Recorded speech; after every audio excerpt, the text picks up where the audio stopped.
Kalau untuk munculnya saya kurang paham ya, tapi saya sudah mengkritisi itu sejak waktu saya di Jogja kan, saya juga apa apa sama dengan budayawan-budayawan sama musisi-musisi itu sejak 2018. Tapi mencuatnya itu ya baru-baru ini. Oh ya, untuk confirm sudah, karena sudah ada pengakuan beliau, saya ada jejak digitalnya dan beliau di jejak digital itu mengarang kalau KRT Sumodiningrat itu adalah si ini dia punya saksi ini gitu. Nah, logikanya sebagai seorang akademisi, apabila misalkan begini, ada seorang tokoh sejarah, ada kejadian sejarah. Kalau kita hanya mengandalkan saksi, ini adalah pembodohan publik, pembodohan secara akademis. Ya. Kenapa? Kan ada keris sebagai peninggalan, kan ada prasasti, kan ada manuskrip, kan begitu, kan ada bangunan-bangunan. Kalau hanya mengandalkan saksi, kan beliau menyebutkan saksi ini dari ini gini. Berarti ini semua ini akademisi menjadi ada pembodohan publik dong. Gitu. Maaf nih saya bicara seperti ini. Karena kenapa? Karena gamelan saja itu peninggalan luar biasa di Nusantara. Ya kan? Kalau kita mengandalkan saksi, siapa coba saksi yang bikin gamelan? Ya nggak ada. Ya kan begitu. Ya kan, keris. Keris adalah peninggalan eyang-eyang kita. Tombak apalagi. Ya kan? Nah, kalau mengandalkan saksi, saya turunan ini, saya saksinya ini gini. Buktinya mana? Buktinya nggak ada, saksi aja gitu. Nggak bisa. Secara akademisi tertolak. Pengakuannya di jejak digitalnya bisa saya setel, saksinya juga udah meninggal. Bilangnya begitu. Oke. Gitu. Nah, kalau kita berpatokan seperti itu, ya kan?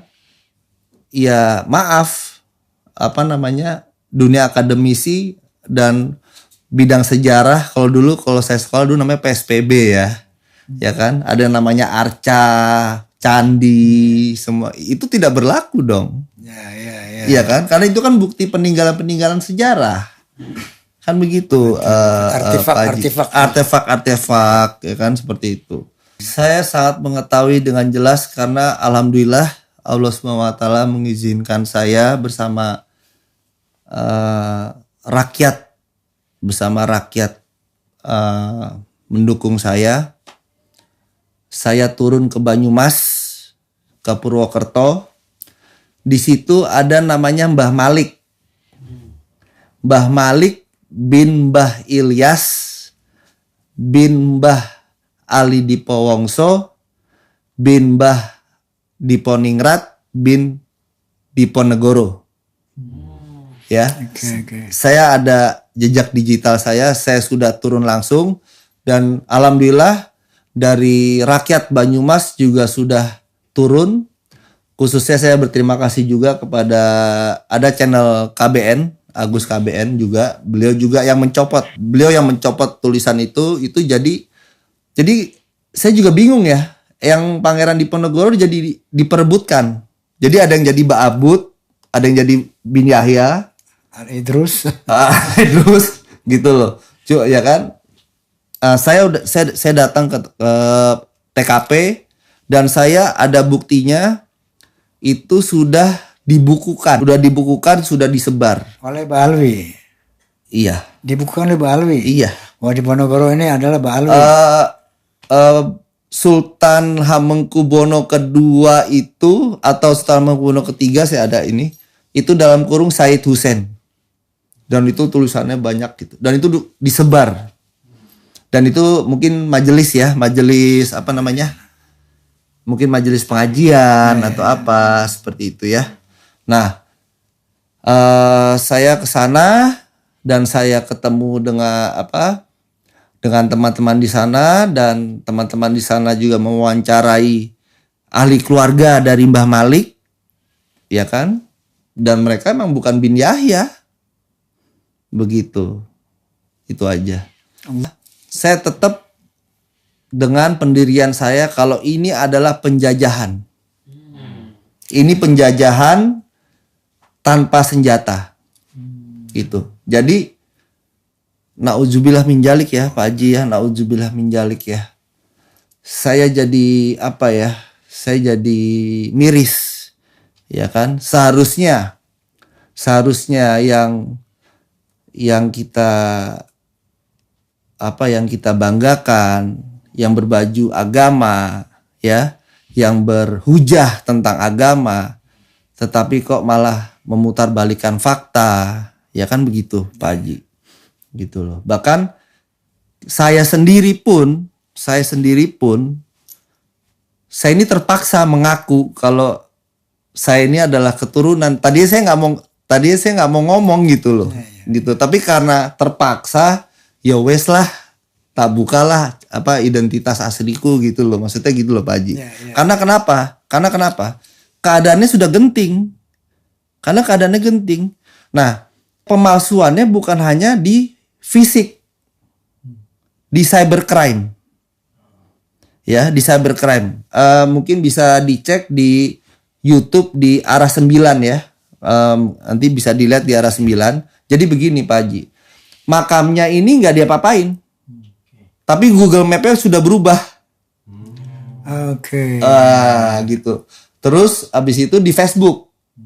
Ya kan? Saya juga nggak ngerti kenapa mereka tertarik sekali dengan Pangeran Diponegoro jadi bin Yahya. Saya nggak tahu deh kenapa ya. Padahal yang Diponegoro tuh udah jelas bin Sri Sultan Hamengkubuwono III. Yang Sri Sultan Hamengkubuwono III bin yang Sri Sultan Hamengkubuwono II. Kan gitu. Nah kalau yang Diponegoro bin Yahya berarti yang Sri Sultan Hamengkubuwono III namanya Yahya dong. Berarti yang saya yang HB2 namanya Yahya dong. Berarti semua gugur dong. Betul. Berarti satu keraton Jogja hancur dong identitasnya. Balawi semua.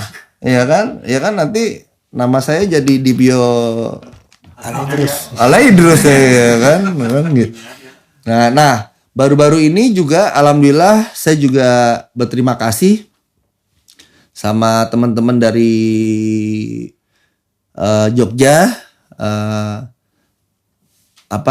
Kami bermusyawarah ya dari Traha Mangkubuanan dengan data dan fakta. Jadi kami tidak pernah bergerak bertindak tanpa data dan fakta. Ya. Nah, kemarin di Nitian ada. Di Nitian itu di mana? Di Nitian di Jogja.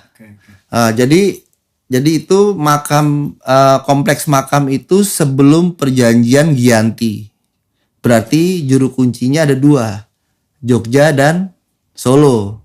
Ya, tiba-tiba ada makam mewah sekali di situ.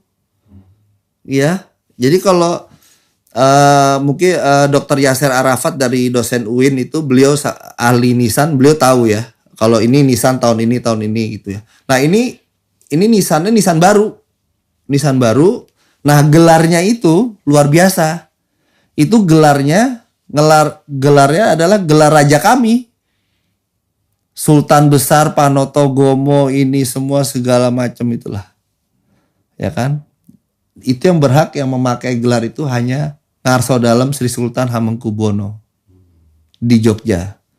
Begitu. Dan itu ada beberapa, ada 3 itu. Terus di Panembahan Bodo, di Panembahan Karanglo, terus itu diakui yang di Nitian itu adalah makam Eyang Ki Juru Martani. Terima kasih sudah menonton video di channel YouTube Pesan Guru. Semoga menambah wawasan kita tentang agama dan keislaman. Terima kasih. Wassalamualaikum warahmatullahi wabarakatuh.